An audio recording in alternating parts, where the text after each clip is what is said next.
Hello everyone, welcome to JB sir classes. आज के इस लेक्चर में हम लोग स्टडी करेंगे क्लास 12 फिजिक्स का चैप्टर नंबर 2 कंटिन्यू होगा। चैप्टर नंबर 2 में होगा इलेक्ट्रोस्टैटिक पोटेंशियल एंड कैपेसिटेंस। तो आज के इस लेक्चर में हम लोग स्टडी करेंगे electric potential energy. What is electric potential energy and after that हम लोग इसमें देखेंगे कि अगर 2 पॉइंट चार्ज का एक सिस्टम है तो उसके लिए पोटेंशियल एनर्जी क्या होगी।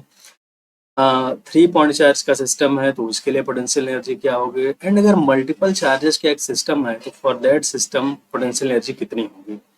तो फर्स्ट ऑफ ऑल अगर हम लोग पोटेंशियल एनर्जी की बात करें तो पोटेंशियल एनर्जी क्या होती है, व्हाट इज पोटेंशियल एनर्जी। तो पोटेंशियल एनर्जी का डेफिनेशन है the electric potential energy of a system of point charges may be defined as the amount of work done in assembling the charges at their locations by bringing them in from infinity। कहने का मतलब है कि अगर suppose करो कि यहाँ पे थ्री चार्ज का एक सिस्टम है, ठीक है, this is Q1, this is Q2 and this is Q3। ये थ्री चार्ज का एक सिस्टम है, तो ये थ्री चार्ज के सिस्टम को बनाने के लिए कहने का मतलब क्या है कि सपोज करो Q1 यहाँ पे लोकेटेड है, Q1 यहाँ पे लोकेटेड है और Q2 और Q3 को इनफाइनाइट से ला करके इस सिस्टम को बनाने में जितना वर्क डन करना पड़ता है that is the potential energy of the system. क्यों? क्योंकि अब देखो Q1 पॉजिटिव है, Q2 पॉजिटिव है, Q3 पॉजिटिव है।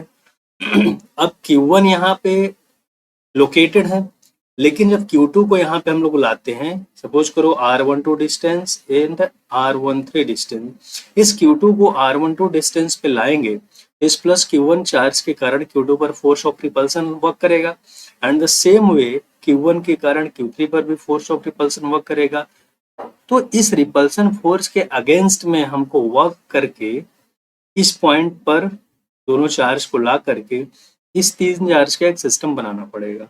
तो इस सिस्टम को बनाने में जितना असेंबल करने, बनाने मतलब असेंबल करने में जितना वर्क रिक्वायर्ड होगा वही वर्क डन इस पूरे सिस्टम में पोटेंशियल एनर्जी की फॉर्म में स्टोर हो जाएगा। ठीक है, यानी कि वर्क एनर्जी थ्योरम के थ्रू भी हम लोग जानते हैं कि जितना वर्क किया जाएगा वही उस सिस्टम में पोटेंशियल एनर्जी के फॉर्म में स्टोर हो जाएगा।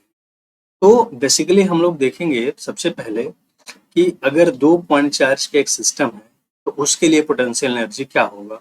It means potential energy of a system of 2 point charges. 2 point charge का एक सिस्टम है तो उसके लिए पोटेंशियल एनर्जी कितना होगा। तो अगर फर्स्ट ऑफ ऑल हम लोग बात करें, सपोज करो कि Q1 चार्ज यहाँ पे है, ठीक है, एंड इस Q1 चार्ज को इनफाइनाइट से इस पॉइंट P1, इसको P1 ले लेते हैं, कि चार्ज Q1 को इनफाइनाइट से पॉइंट P1 पे लाने में हमको वर्क डन कितना करना पड़ेगा, हमें work done W1 equals to 0 करना पड़ेगा। क्यों? क्योंकि Q1 चार्ज को लाने में हमें किसी एक्सटर्नल फोर्स का उस पर नहीं लग रहा है, कोई एक्सटर्नल फोर्स नहीं लग रहा है जिसके कारण कि हमको वर्क डन नहीं करना पड़ रहा है। यानी कि Q1 चार्ज को पॉइंट P1 पर लाने पे हमको वर्क डन करना पड़ेगा 0।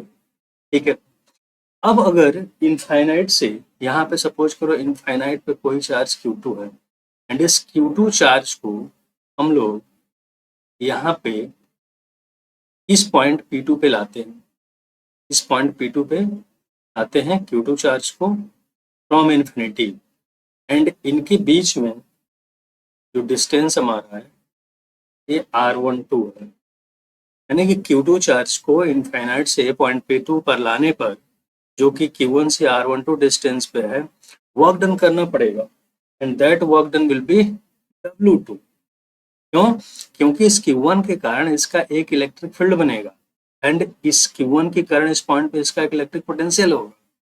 तो इस इलेक्ट्रिक पोटेंशियल के कारण चार्ज Q2 को पॉइंट P2 पे लाएंगे तो हमको वर्क डन करना पड़ेगा। ठीक है, तो फर्स्ट ऑफ ऑल हम लोग देखें कि इस Q1 चार्ज के कारण पॉइंट P2 पर इलेक्ट्रिक पोटेंशियल क्या होगा।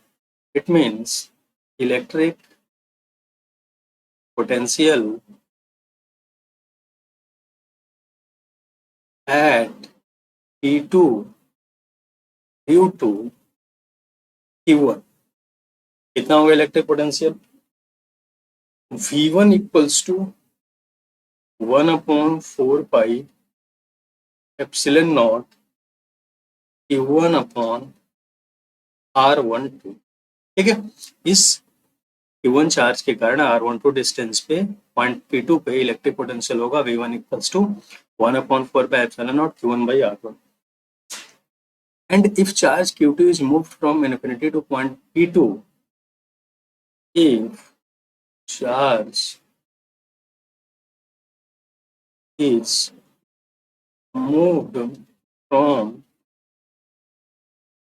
infinity to P2, then work done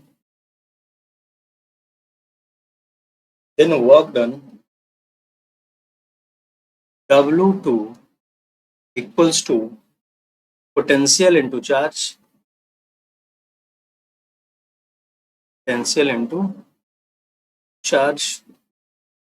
तो इस पॉइंट P2 पर पोटेंशियल कितना है, पोटेंशियल है हम लोगों का V1 एंड चार्ज क्या है, चार्ज Q2 है। V1 का वैल्यू क्या है, 1 upon 4 pi epsilon naught Q1 by R12 into Q2। ठीक, so we can write it W2 equals to 1 upon 4 pi epsilon naught Q1 Q2 upon R12। ठीक, ये हमारा W1 0 है, दिस इक्वेशन इज सेकंड। ठीक है,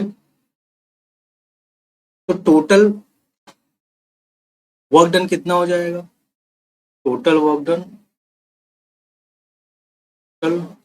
done equals to W1 plus W2 and potential energy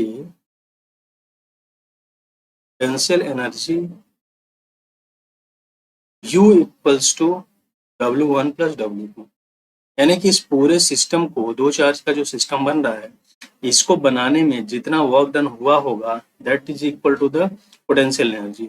so U equals to क्या हो जाएगा, W1 का वैल्यू क्या है 0 प्लस W2 का value 1 upon 4 pi epsilon naught Q1 into Q2 upon R12। It means U equals to 1 upon 4 pi epsilon naught Q1 Q2 upon R12। So this is the potential energy stored in the system of two charges located at a distance R12। Okay, तो I hope clear हुआ होगा। अब अगर ये तो दो charge के system की बात होगी, दो चार्ज का सिस्टम है तो इसके लिए पोटेंशियल एनर्जी इतना होगा। अगर तीन चार्ज का सिस्टम आ जाए तो उसके लिए पोटेंशियल एनर्जी हम लोग कैसे करेंगे, यानी कि potential energy of a system of 3 point charges. देखो जैसे कि यहाँ पे 3 चार्ज का एक सिस्टम है, इस तरीके से हम 3 चार्ज का एक सिस्टम बनाते हैं and this is Q1, this is Q2 and this is Q3। this point is P1, this is P2 and this is P3। Distance हम ले लेते हैं इनके बीच का, this is R12, this is R23 and this is R13। अब देखो हमें इस तीन चार्ज का सिस्टम है और इसके कारण हमको पोटेंशियल एनर्जी निकालना है। तो पहले वही सिस्टम हम लोग देखेंगे कि अगर इस Q1 चार्ज को पॉइंट P1 पर लाने में हमें वर्क डन कितना करना पड़ा, W1 इक्वल्स टू 0 एंड इस Q2 चार्ज को P2 पे लाने में हमें कितना वर्क डन करना पड़ेगा, W2 एंड W2 क्या हो जाएगा, इस Q1 के कारण यहाँ पे पोटेंशियल V1 इंटू Q2, इसका वैल्यू अभी हम लोग निकाले हैं कितना आया था 1 upon 4 pi epsilon not into Q1 Q2 by R12। तो W1 प्लस W2 कितना होगा, W1 प्लस W2 हो गया 1 upon 4 pi epsilon not into Q1 Q2 upon R12। ठीक है।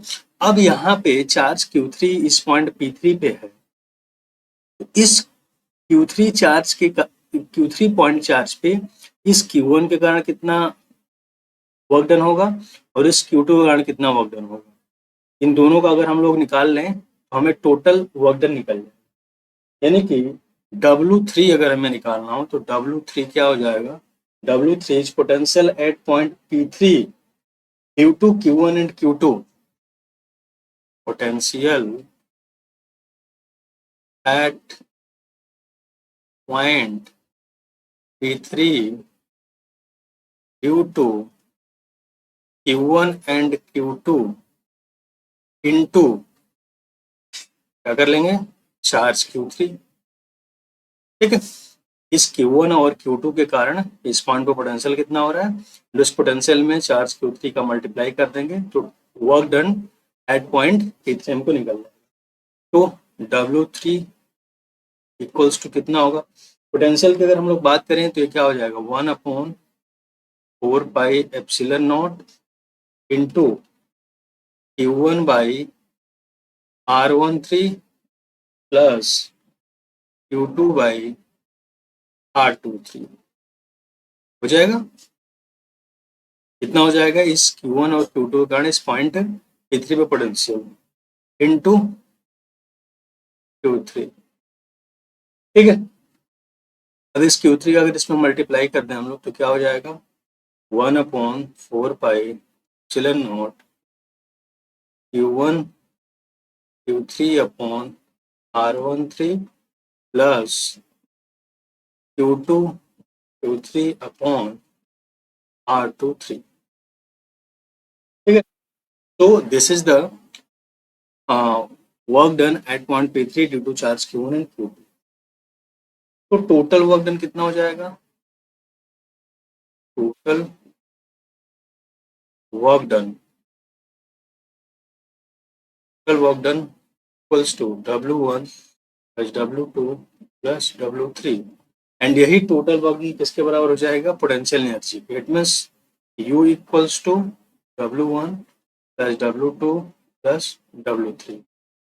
यहाँ से पुट करो वैल्यू, तो W1 प्लस W2 का वैल्यू कितना आया है, that is 1/4 pi epsilon naught Q1 Q2 by R12 यहाँ से, एंड इसका वैल्यू अगर पुट कर दें, देखो 1/4 पे एप्सिलॉन नॉट वो कॉमन ले लें हमें इसे, तो यहाँ से हमको मिल जाएगा plus Q1 Q3 upon R13 plus Q2 Q3 upon R23.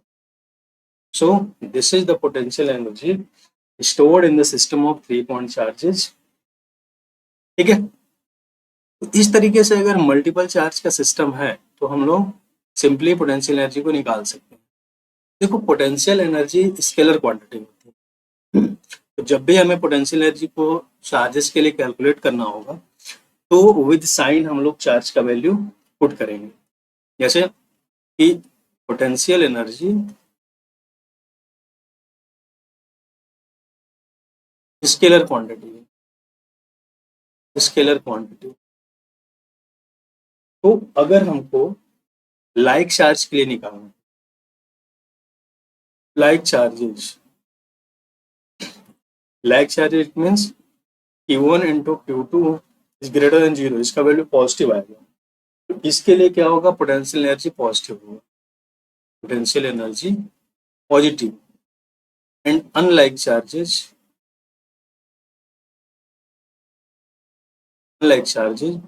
यानी कि Q1 into Q2 is less than 0 और that PE is negative, PE negative हो। ठीक है। अब देखो जो इलेक्ट्रोस्टैटिक फोर्स होता है, इलेक्ट्रोस्टैटिक फोर्स के कारण जो पोटेंशियल होगा वो कंजर्वेटिव नेचर का होगा। कंजर्वेटिव नेचर का मतलब क्या हुआ कि इलेक्ट्रोस्टैटिक फोर्स या कंजर्वेटिव फोर्स होता है। कंजर्वेटिव फोर्स का मतलब अगर दो चार्ज एक दूसरे से R1 और R1 R डिस्टेंस पे सेपरेटेड है तो इसके बीच जो लगने वाला फोर्स होता है के Q1 Q2 upon R square, केवल इनिशियल और फाइनल पॉइंट्स के पोजीशन के वैल्यू पे डिपेंड करता है। ये नहीं हमको डिपेंड देखना होता है कि बीच का पाथ कैसा है। तो electrostatic force is a conservative force, so electrostatic potential energy is also conservative conservative path independent होता है। ठीक है, चाहे यहाँ पे 3 चार्ज का सिस्टम हो, यहाँ पे 3 चार्ज का सिस्टम हो, चाहे 2 चार्ज का सिस्टम हो, केवल चार्जेस की लोकेशंस पे डिपेंड कर रहा है कि कहाँ किस पॉइंट पे लोकेटेड है और उनके बीच का डिस्टेंस क्या है। पाथ पे डिपेंड नहीं करते हैं कि किस पाथ को फॉलो कर रहे हैं। ओके, तो इस तरीके से पोटेंशियल एनर्जी का फॉर्मूला होता है 2 पॉइंट चार्ज के लिए, इस तरीके से हम लोग निकालेंगे। एंड अगर 3 पॉइंट चार्ज का एक सिस्टम है उसके लिए हम लोग इस तरह निकालेंगे। अगर मल्टीपल चार्ज का सिस्टम है तो हर एक पॉइंट चार्ज के कारण इलेक्ट्रिक पोटेंशियल को निकाल करके हम लोग उसका अलजेब्रिक सम करेंगे because of electric potential energy is scalar quantity. तो आई होप ये सारी चीज़ें आप लोगों को समझ में आई होगी। फिर भी अगर कोई डाउट होगा तो आप कमेंट सेक्शन में कमेंट करके पूछ सकते हैं। फिर मिलेंगे एक नए लेक्चर में एक नए टॉपिक के साथ, तब तक के लिए मस्त रहिए, व्यस्त रहिए। Okay, thank you.